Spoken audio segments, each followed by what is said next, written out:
Bonjour, bonsoir. Bienvenue sur le plateau de NASFOR TV. Question d'actualité. Au menu, la problématique de la révision de la Constitution de la République démocratique du Congo. Séverine Tchimini, je serai avec M. François Kamba. À côté de nous, à ma gauche, M. Augustin Munkamba, président de la 3e force Banacité, premier représentant de l'opposition à l'extérieur. À ma droite, Maître Paul Okito, doctorant en droit constitutionnel de Paris 11. Bonjour, chers internautes. Comme annoncé par ma collègue, ce débat sur la question la plus brûlante de l'actualité politique congolaise peut commencer. Nous ouvrons le débat. La constitution congolaise peut-elle être révisée? Maître Paul Okito. Oui, la constitution peut être révisée parce qu'en fait, toute constitution est révisable et la RDC ne peut pas faire exception. La révision de la constitution, c'est une procédure qui est normale parce que la constitution a déjà réglé au sein d'elle-même comment elle peut être révisée, dans quelles conditions et quelles sont les matières qui peuvent faire l'objet de révision. Donc je suis confiant que notre constitution peut être révisée parce qu'en fait la révision de la constitution c'est une modalité, un processus pour adapter la constitution soit aux circonstances politiques, aux circonstances économiques, soit à un environnement qui devient trop exigeant ou incompatible, en adéquation avec la constitution. Donc la constitution peut être révisée, mais sa procédure est déjà prévue dans la constitution elle-même. Monsieur Augustin Munkamba. Bien sûr, il faut déjà comprendre ce que c'est la constitution. Il s'agit de la loi fondamentale. Il s'agit, je dirais même, de l'élément rassembleur, de l'élément qui fait, qui signe l'existence juridique même d'un État. Et pour parler de la constitution de la République démocratique du Congo, peut-elle être révisée? Je vous dirai tout de suite oui, mais mon mais intervient dans le respect seulement des mécanismes prévus et le respect des textes constitutionnels même pour aboutir à cette révision. Pourquoi cette intention de réviser la constitution congolaise aujourd'hui pose problème? Maître Okito. La question semble poser problème, en fait, madame, parce que n'oubliez pas que l'histoire constitutionnelle de notre pays, depuis son indépendance jusqu'à aujourd'hui, beaucoup plus l'histoire de 65 et jusqu'à aujourd'hui, a toujours été une histoire de révision en révision. Et à chaque fois qu'on révisait la constitution, il y a parfois des matières non autorisées, non admises pour la révision ont été révisées. C'est la raison pour laquelle aujourd'hui la communauté nationale et internationale sont en train de nous demander de regarder le Congo RDC, que la constitution sera révisée. Alors, ça pose problème aujourd'hui. Pourquoi? Parce que toute révision doit avoir un motif, une justification, soit politique, soit économique. C'est à nous de voir le pourquoi de cette révision. Monsieur Paul Augustin. C'est Monsieur Augustin Munkamba, merci. C'est une bonne chose. Je crois que pour comprendre les enjeux, la problématique de question que vous venez de poser sur pourquoi est-ce que ça pose problème, il y a des aspects que nous devons voir, en même temps comme politique, mais aussi comme citoyen.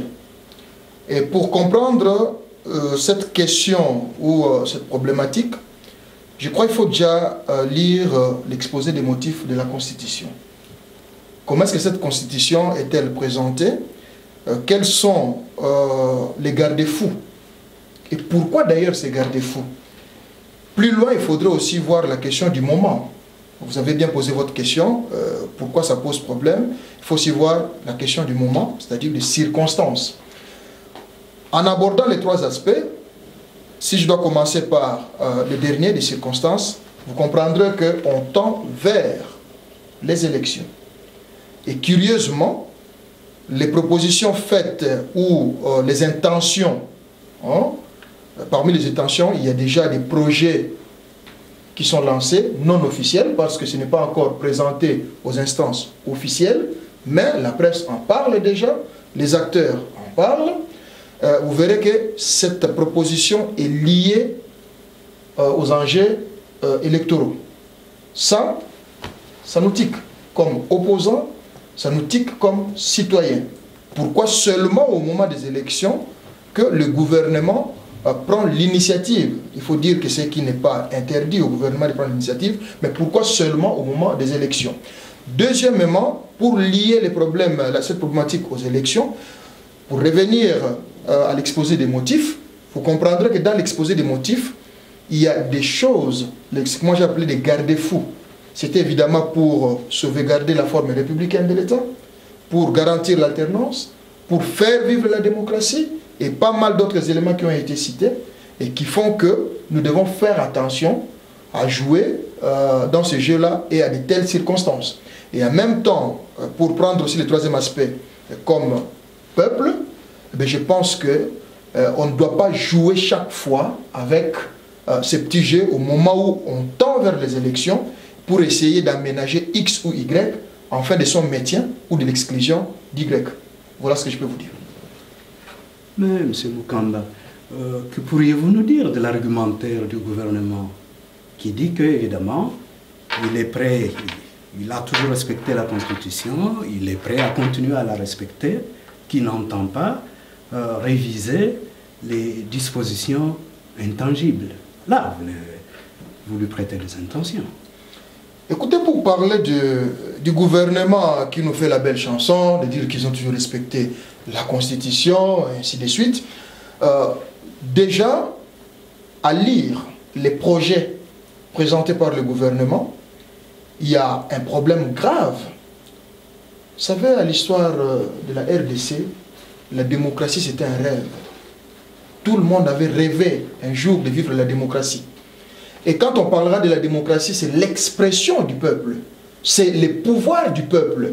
En regardant déjà les projets que le gouvernement fait circuler d'une manière, je dis bien parallèle, parce que ce n'est pas un projet, un procès d'intention, allais-je dire, vous verrez qu'il y a la démocratie qui est menacée. On muselle le peuple, on retire la parole au peuple, on veut diminuer le pouvoir du peuple. Et plus loin, c'est grave. C'est grave, pourquoi? Parce qu'on est en train d'hypothéquer la démocratie à une valeur, je crois, de 4 millions de dollars. Parce qu'au nez du problème, à la base, c'est le problème posé par la CENI de l'abbé Malou Malou qui parlait de la problématique des moyens financiers.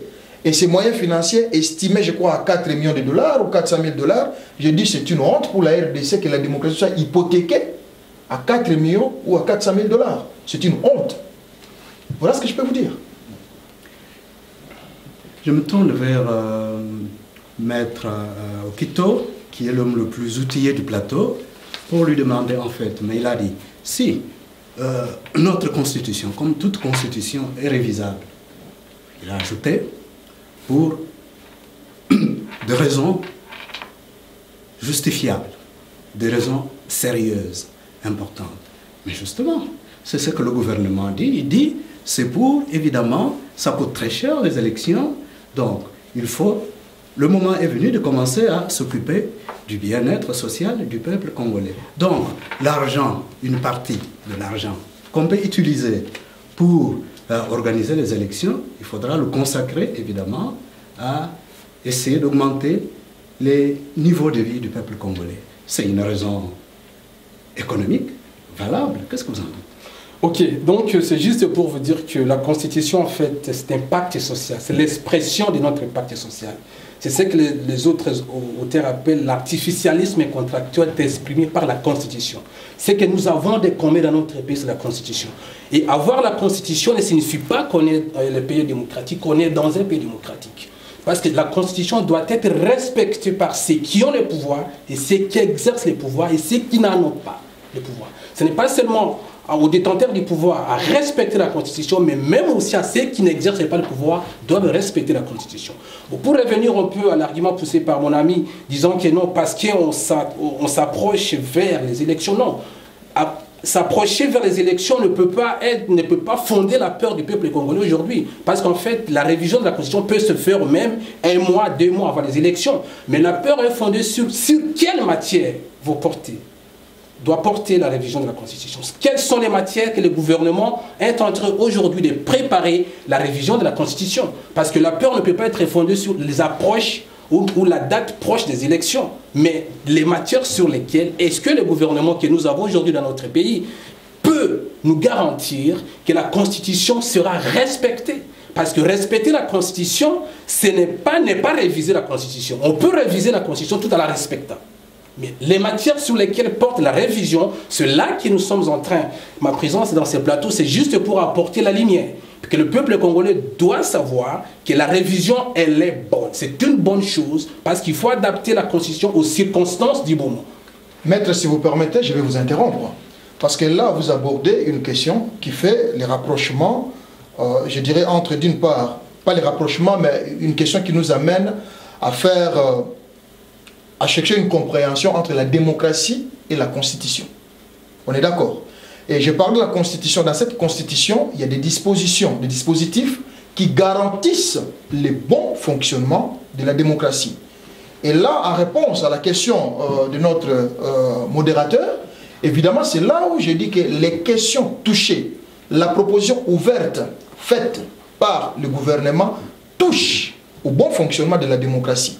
En ce sens que cette proposition tend à diminuer les pouvoirs de la population, surtout en matière d'expression. Il faut dire déjà que le pouvoir parle de la jeune démocratie, et dans la jeune démocratie, le peu de pouvoir qu'a le peuple, c'est l'expression. Bien qu'elle n'est pas toujours respectée, mais du moins laisser au peuple l'expression libre. La manière dont cette proposition est faite, c'est carrément diminuer les pouvoirs de la population, c'est détruire la démocratie. Voilà. Ok, je donne la parole à...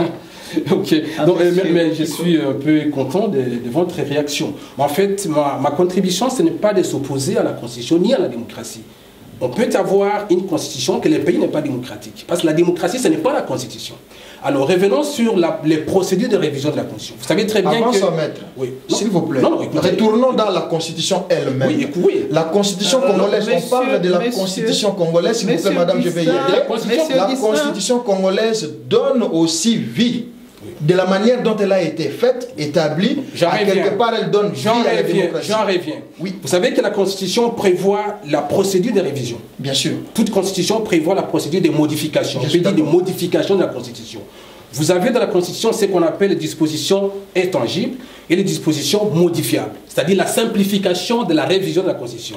Si aujourd'hui la question pousse un peu les esprits, les Congolais sont complètement énervés, ce n'est pas à tort. Parce que le Congolais a peur, nous avons peur, est-ce que le gouvernement pourrait, parce que garantir la démocratie, c'est respecter la Constitution. Parce que la Constitution, c'est notre pacte social, c'est l'expression de notre volonté commune. Un état de droit ne peut être justifié que si la Constitution est respectée. Alors, la peur est fondée aujourd'hui, c'est quoi? Parce que nous avons des matières qu'on appelle les matières révisables et les matières non révisables. Ce qu'on appelle les dispositions intangibles de la Constitution. Si vous prenez, vous savez, en 2010, le gouvernement avait révisé la Constitution.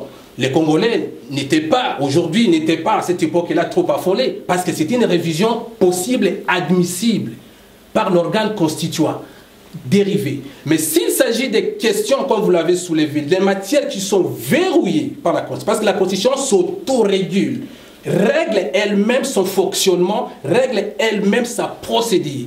Aucun organe, aucune autorité, aucun groupe d'hommes ne peut se substituer pour se proclamer avoir le pouvoir de modifier la Constitution si ce n'était pas prévu par la Constitution elle-même. Alors si aujourd'hui le gouvernement nous explique que la révision qu'il est en train de préparer va porter sur les matières révisables de la Constitution, il n'y aura aucun problème. Mais si le gouvernement veut, par peut-être arrogance politique ou peut-être par oubli délibéré, de toucher à des questions qui sont dites des questions non révisables, prenons la forme de l'État, le nombre des mandats, la durée des mandats, vous allez comprendre que là, il y aura une violation flagrante et c'est une remise en cause de notre pacte social. Maître Paul, je vais reprendre la place de modérateur, mais je voudrais que l'opinion comprenne. Ce que vous dites est juste. Moi, je ne vais pas rester dans les procès d'intention. Je vais aller sur les concrets et sur le réel. C'est vrai, dans les intentions, on parle de l'article 220. Les faits sont réels. Laissez-moi aller. Les faits sont réels. Dans les intentions, il y a les livres du secrétaire général du PPRD qui fait allusion. Il y a les discours de certains ténors ou acteurs de la majorité présidentielle qui en parlent. Mais je vais aller dans les concrets. Les concrets, c'est quoi? C'est les projets Et tout à l'heure à l'introduction, j'ai dit non officielle, mais parallèle ou officieuse, que le gouvernement a émis dans le but justement de proposer la révision de la Constitution. Et il faut dire que dans ce projet-là, le gouvernement n'est pas explicite sur l'article 220, mais il veut contourner, évidemment, pour arriver d'une manière, je dirais, un peu camouflée, à la révision de l'article 220. Mais de la manière dont le gouvernement a présenté sa proposition actuelle, les papiers que nous avons lus tous, faisant état, comme l'a dit M. François Kamba, qu'à cause des raisons X ou Y, notamment financières, qu'ils font allusion, nous disons c'est la destruction de la démocratie et nous rejetons formellement cette intention et cette proposition. Alors, ceci m'amène à poser la troisième question qui est: est-ce seulement l'article 220 qui soulève des problèmes? Maître Okito. L'article 220 soulève des problèmes parce que c'est l'article mère, c'est l'article qui justifie même la raison d'être de notre Constitution. Si aujourd'hui le peuple congolais est en train de s'époumoner, de crier, d'avoir peur, vous savez quelle raison, madame? Parce que l'article 220, c'est l'article qui justifie le socle de notre démocratie. Pourquoi? Parce que cet article limite le nombre de mandats. Vous savez très bien que la Constitution limite le pouvoir politique. Limite non seulement le pouvoir politique, mais le mode d'exercice du pouvoir. Parce que la Constitution elle-même peut déterminer les mécanismes d'exercice du pouvoir. Alors, si aujourd'hui la question soulève, l'article 220 est considéré comme l'article qui soulève beaucoup de problèmes, qui fait couler d'encre, c'est avec quelle raison? Parce que dans cet article, il est prévu le nombre de mandats que le chef de l'État de notre pays peut respecter. Donc la raison pour laquelle si aujourd'hui la classe politique ou les états généraux des partis politiques sont en train de crier, c'est avec quelle raison? Parce que l'article 220, c'est l'article le plus important de notre Constitution. Pourquoi? Parce que notre pays, nous sortons des régimes complètement élastiques de M. Mobutu.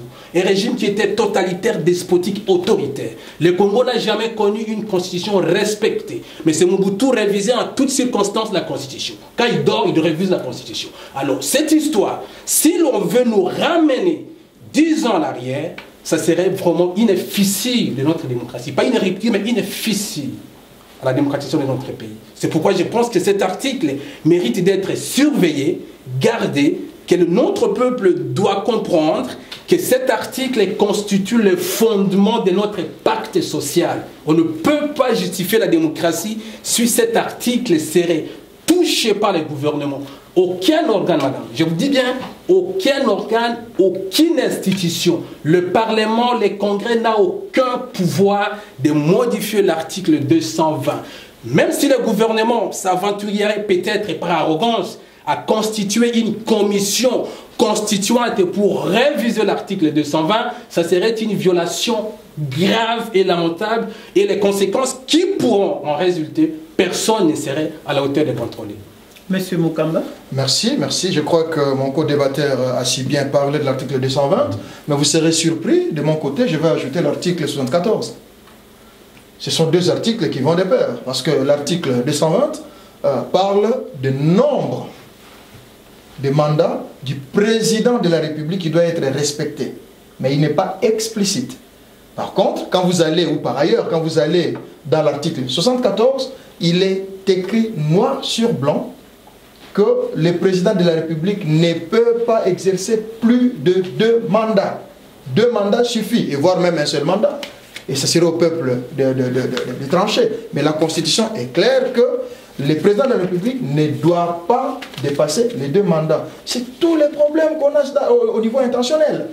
Et nos amis au pouvoir actuellement veulent contourner, évidemment pour modifier, ajouter le nombre de mandats. Et ce qui est regrettable. Et surtout dans le fonctionnement démocratique. C'est ça la vérité, que le peuple sache, que les gens qui nous suivent comprennent les débats autour des articles, j'ajoute, 220 et 74, c'est que pour garantir l'alternative, donner une nouvelle, comme on dit, bombe d'oxygène au pays, permettre à la diversité congolaise, bien sûr, intellectuelle, culturelle et autres, de pouvoir redonner à la population, au Congo, ce qu'il peut donner, il faut simplement respecter ces dispositions qui nous amènent à l'alternative, qui favorise le bon fonctionnement de la démocratie, ainsi de suite. Maître Okito, vous avez quelque chose à ajouter? Oui, pas quelque chose comme tel, mais c'est juste de la continuité de cette argumentation. Parce qu'en fait, nous sommes ici dans ces plateaux, c'est pour apporter la lumière. Parce que certains de nos compatriotes se posent pas mal de questions. On ne touche pas la Constitution. La Constitution, on peut la toucher. Mais il y a des matières que personne ne peut toucher. Madame, est-ce que vous savez dans quelles circonstances on peut établir une nouvelle constitution? Il faut un organe qu'on appelle le pouvoir constituant originaire. Ce n'est pas l'Assemblée nationale, ce n'est pas le Sénat. C'est dans des circonstances politiques nouvelles que l'on peut créer cet organe qui a seulement le pouvoir d'établir la constitution. Et après l'établissement de la constitution, on peut revenir au peuple, demander l'avis du peuple par référendum. Est-ce que vous acceptez la constitution que nous avons établie? Et aucun organe. Mais si aujourd'hui le gouvernement se permettrait de toucher à l'article, j'aime bien l'article 220, les autres articles ne me concernent pas. Pourquoi? Parce que dans cet article, ça pourrait nous permettre l'espoir de la naissance démocratique de notre pays. Comme monsieur l'a dit, que cet article peut nous... Et certains disent que non, l'article 220 c'est contre le gouvernement. Mais non, la mouvance présidentielle aujourd'hui, il y a d'autres personnalités politiques qui sont là. L'article n'est pas contre la mouvance présidentielle, n'est pas contre l'opposition, mais l'article c'est l'expression de la volonté commune du peuple congolais. Et cette volonté doit être respectée. Mais ces Kabila, les gouvernements, personne, l'Assemblée nationale, moins encore le Sénat ou les congrès, aucun organe ne peut toucher à cet article 220. Aucune justification politique, aucune justification économique ou circonstances régionales ne peuvent être justifier la révision de l'article 220. Je mets l'accent sur l'article 220. Pourquoi? Parce que ces dispositions qui y sont des dispositions intouchables, intangibles. À l'un à l'autre, je vous poserai cette question, mais le gouvernement nous dit très bien, parce que vous avez introduit un peu dans l'analyse de la question, l'explication du contexte qui relève la donne politique. Parce qu'une constitution, c'est un équilibre entre plusieurs axes.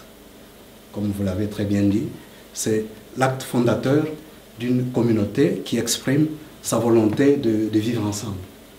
Mais ils disent, et même si on pouvait aller à la révision de l'article 220, ça ne serait pas la fin du monde, parce que nous sommes dans un autre contexte.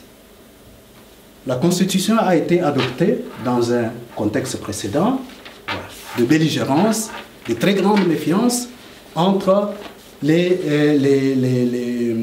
protagonistes, évidemment, du système politique congolais. Qu'est-ce que vous dites de leur argument? Si je peux vous répondre à la question, il faut savoir que l'argument avancé par les gouvernements, c'est du farfelu, ce sont des arguments qui ne tiennent pas debout. Parce que les justifications politiques ne peuvent pas justifier la violation de la volonté commune qui est là. Les souverains primaires s'est exprimé au niveau du constituant, c'est le peuple.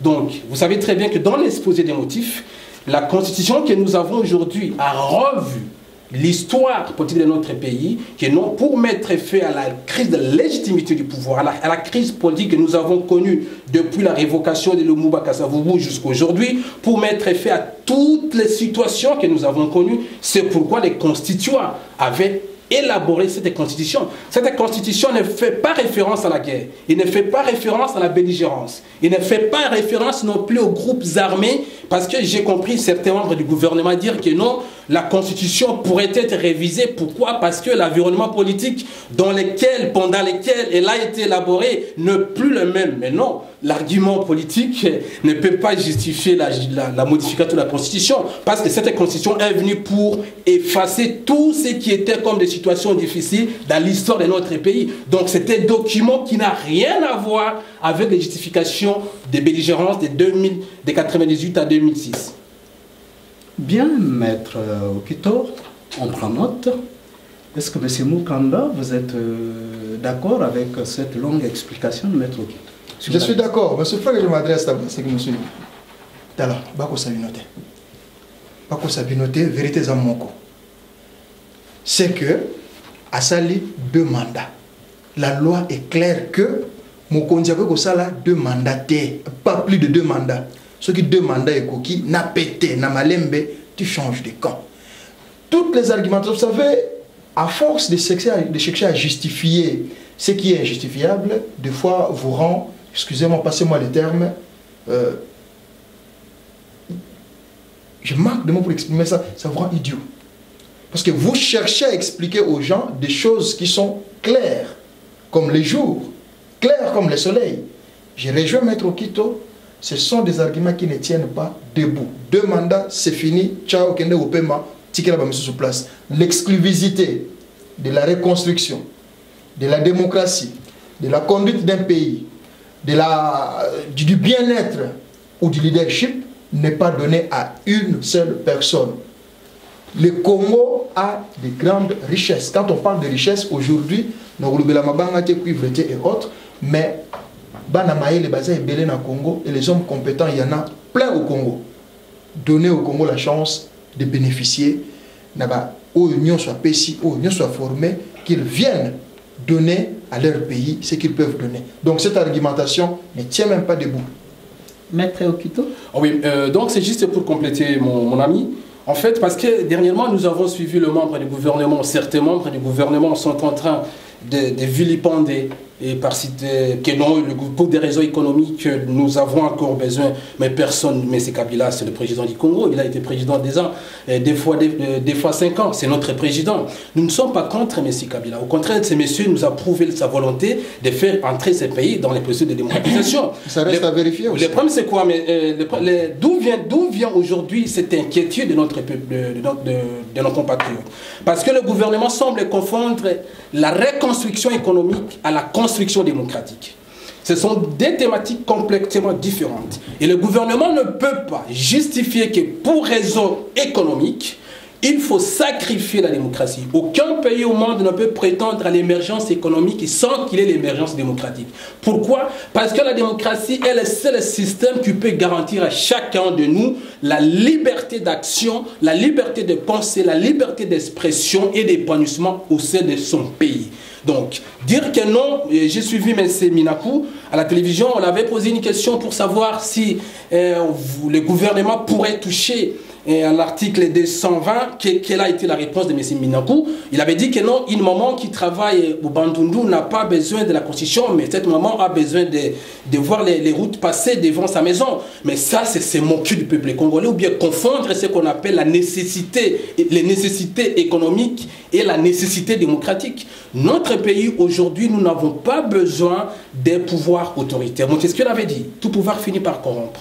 Nous n'avons pas besoin que quelqu'un, une personne, ait le pouvoir plus de 10 ans, 15 ans, 20 ans. Non. La Constitution avait limité le temps, avait limité le nombre. C'est à chacun de nous. Nous sommes les adeptes de la défense de la Constitution. On ne s'oppose pas à un homme, on ne s'oppose pas à un groupe de personnes, mais nous voulons juste que non, c'est que nous avons des communs, la Constitution, qui est l'expression de la volonté commune de chacun, de tout Congolais, soit respectée par chacun de nous. À ce moment-là, qu'on pourrait prétendre à la reconstruction économique, à la reconstruction sociale, à l'unification, à la cohésion nationale. Sans la Constitution, il n'y aura pas la cohésion nationale. Maître, je vais mettre un point là-dessus que vous avez abordé. Vous avez dit à l'introduction... Vous avez 1 minute, monsieur. Voilà, merci beaucoup. C'était juste encore dire que il ne faut pas vous en passer de la question, sur la question de la légitimité réelle. Je dis bien légitimité réelle. Alors, pourquoi cette révision maintenant? Pourquoi cette révision maintenant? Bon, c'est tout. Parce que vous savez très bien que dans la Constitution, il y a ce qu'on appelle l'esprit de droit et la philosophie de droit et les raisons politiques. Dans toute Constitution, il y a ce qu'on appelle l'esprit de droit, la philosophie de droit et les réseaux politiques. Si aujourd'hui, un camp politique ou un groupe politique semble initier la procédure de la révision, ce qui est autorisé et autorisable, et ce qui est permis par la Constitution elle-même, nous ne sommes pas contre la révision de la Constitution, mais nous sommes contre la révision des matières non permises dans la Constitution. Parce qu'il faut faire un peu la part des choses. Si le gouvernement veut initier la révision de la Constitution dans des dispositions qui sont révisables, peu importe, cela ne posera aucun problème. Mais si le gouvernement veut toucher aux dispositions qui ne sont pas révisables, que le gouvernement n'a aucune compétence, ni sur le plan des droits, ni sur le plan philosophique, là, nous allons prendre acte que non, il y a rupture de notre contrat social que nous avons formé en 2006. Et ce contrat social, c'est la Constitution qui est la loi suprême, l'expression de la volonté de chacun. Monsieur Mukamba? Mais écoutez, c'est simple. Pourquoi cette révision maintenant? Regardez les calendriers. On voit qui pose débat. Et les temps, eh bien c'est lié.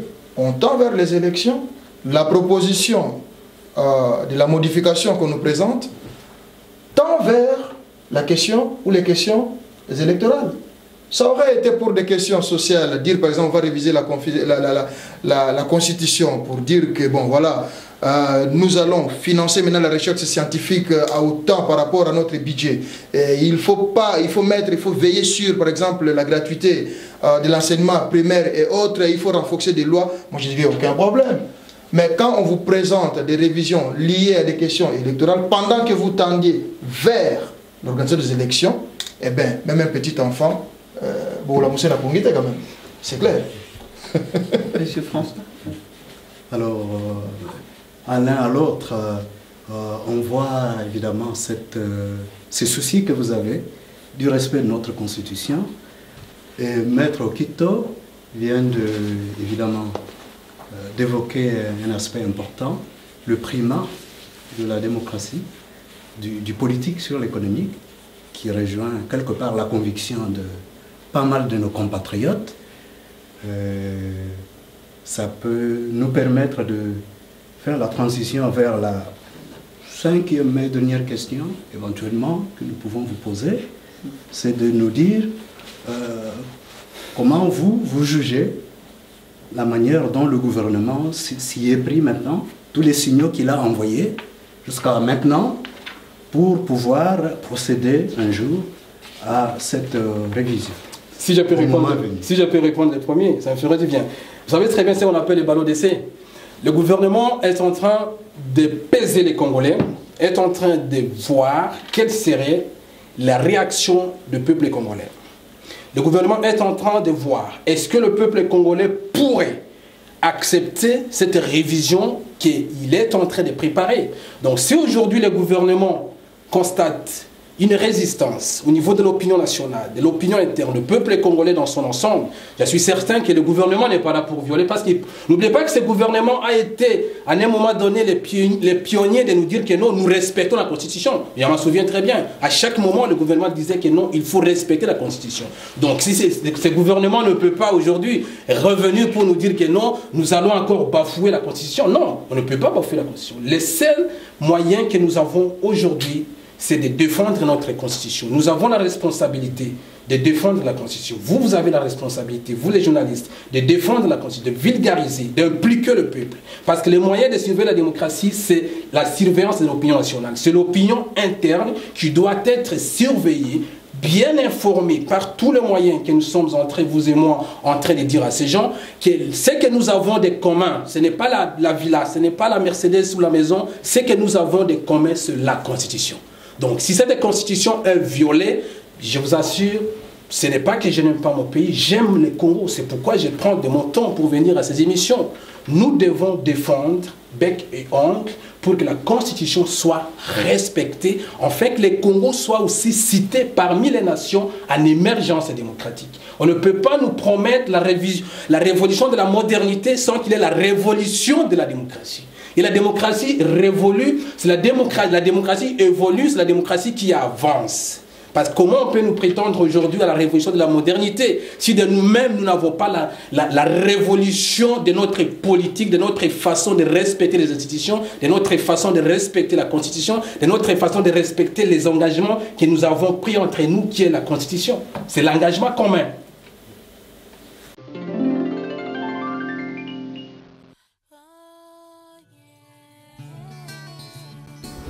Du nouveau en Suisse à Lausanne, NAS4 TV. NAS4 TV, c'est notre télévision qui se trouve en Suisse pour la diaspora congolaise, pour la diaspora de tous les pays et même pour les originaires de Suisse et de Lausanne. Vous avez votre publicité, vous avez votre magasin, vous avez vos campagnes d'évangélisation, vos messages, vos prédications.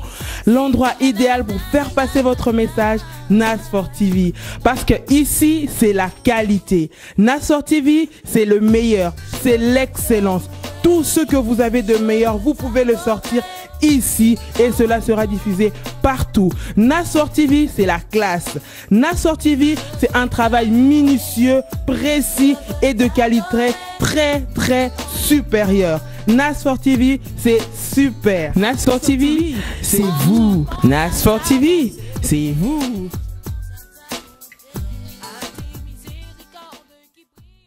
Que pensez-vous, M. Mukamba, de la réponse donnée par Maître Okito à cette question brûlante?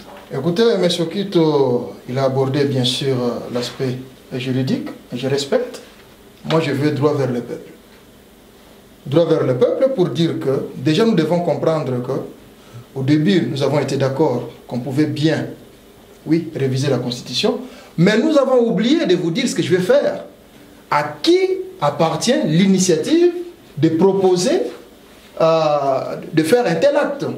C'est pour vous dire que, selon la Constitution de la RDC, vous trouverez, il y a le président de la République qui peut proposer une modification de la Constitution, c'est permis. Vous trouverez, c'est l'Assemblée nationale des chambres réunies, la chambre haute et basse. Et pour être clair, c'est-à-dire que le Sénat d'une part et de l'autre côté, l'Assemblée nationale, c'est permis. Le gouvernement peut aussi prendre l'initiative dans la proposition de modification de la Constitution, mais aussi vous, peuple, vous en avez les droits, tout en respectant, je crois, il y a des normes qui sont bien données, un nombre réuni, qui peuvent, 100 000 signatures, hein, qu'on peut réunir ou par pétition, on peut arriver à demander une modification de la Constitution. Maintenant, pour répondre à votre question, quelle est ma réaction? Comment est-ce que, de la manière dont le gouvernement s'en est pris? Je vous dirais d'abord, c'est au mauvais moment. C'est au mauvais moment parce que c'est au moment où on tend vers les élections, c'est au moment où ils viennent faire une proposition liée aux élections. Deuxièmement, c'est mal argumenté. Nous l'avons dit, nous l'avons démontré. L'argument qu'ils ont proposé ne tient pas debout. Laissez-moi vous dire en passant. On parle du mal, j'ouvre une parenthèse, que la diaspora congolaise, ceci, cela, simplement parce que la diaspora congolaise est éveillée. La diaspora congolaise veille sur la Constitution.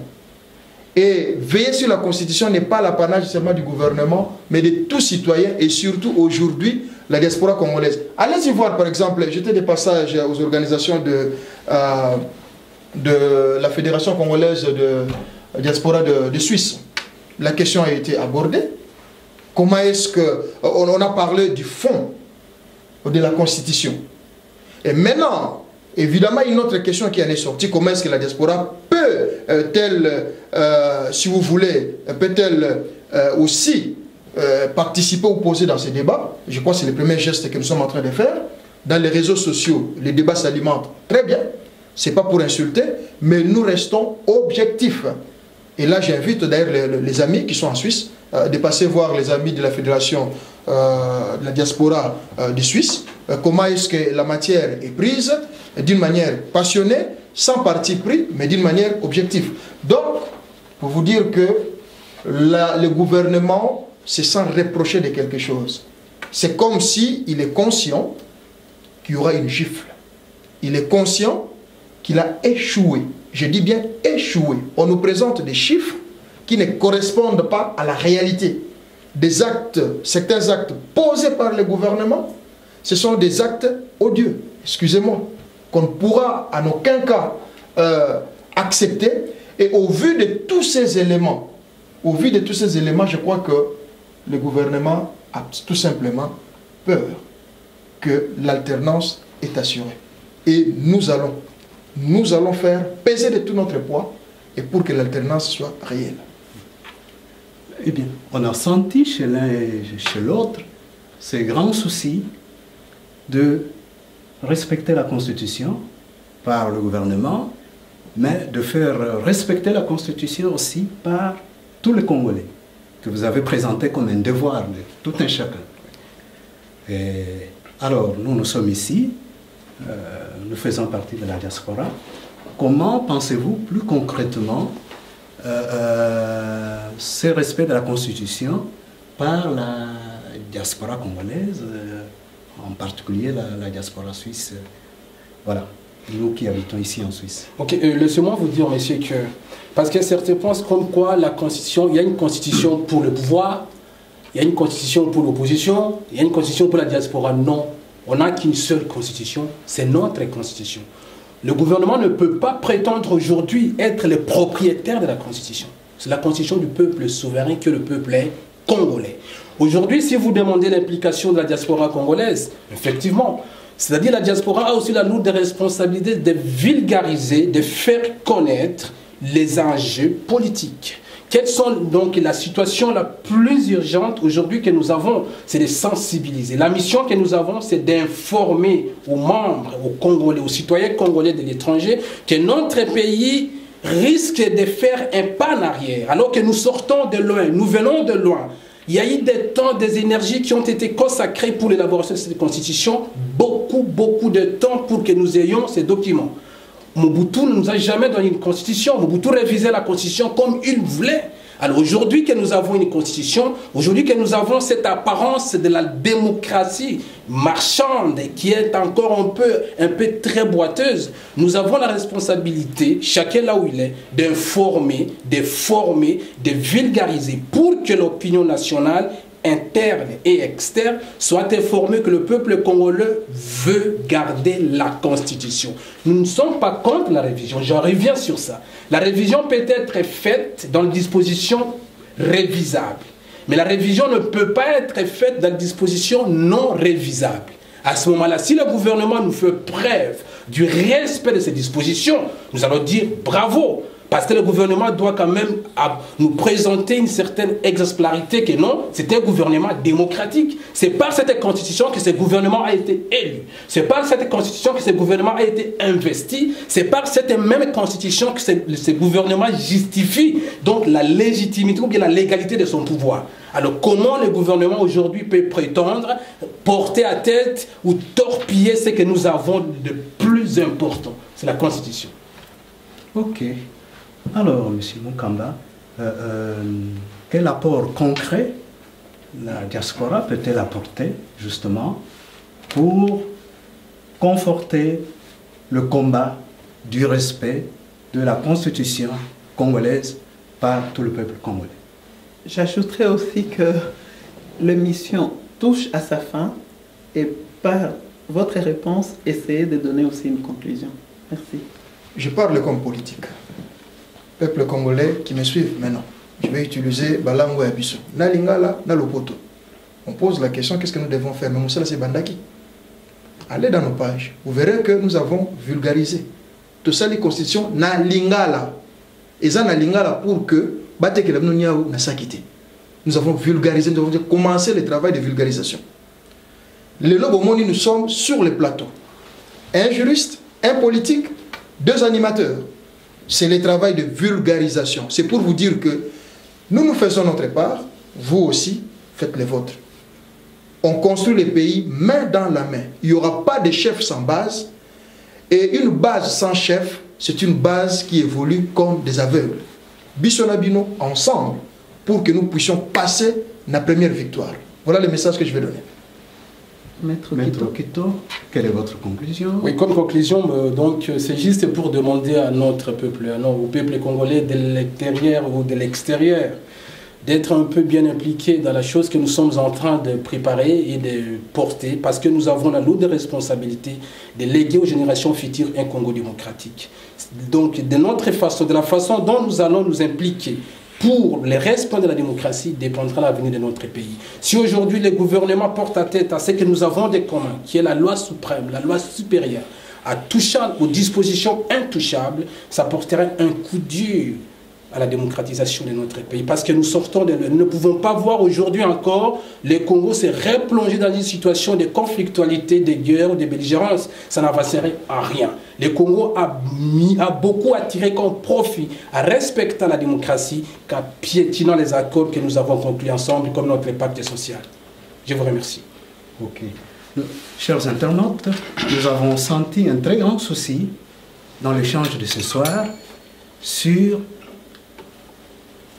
la matière qui crispe l'opinion dans notre pays, la tentative de révision de la Constitution, pour des motifs avoués, non avoués, on le saura.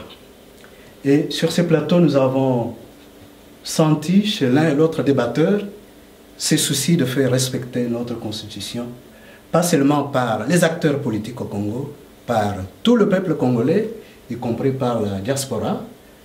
Nous en prenons bonne note.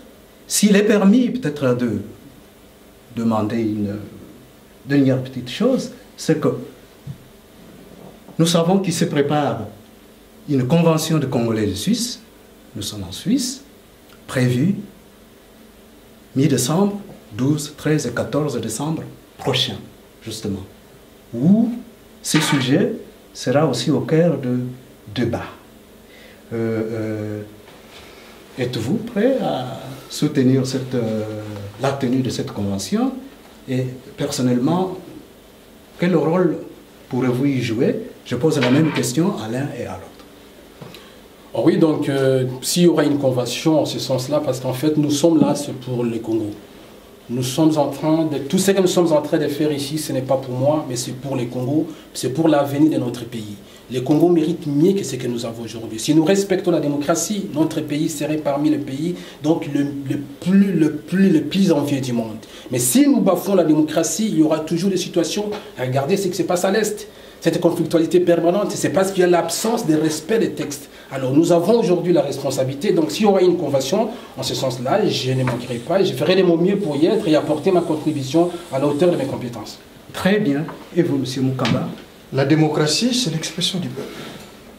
Ce qui nous a réunis ce soir, c'est de vous expliquer la problématique. C'est de défendre justement l'expression du peuple. Et le peuple ne peut s'exprimer que s'il est informé, s'il est sensibilisé.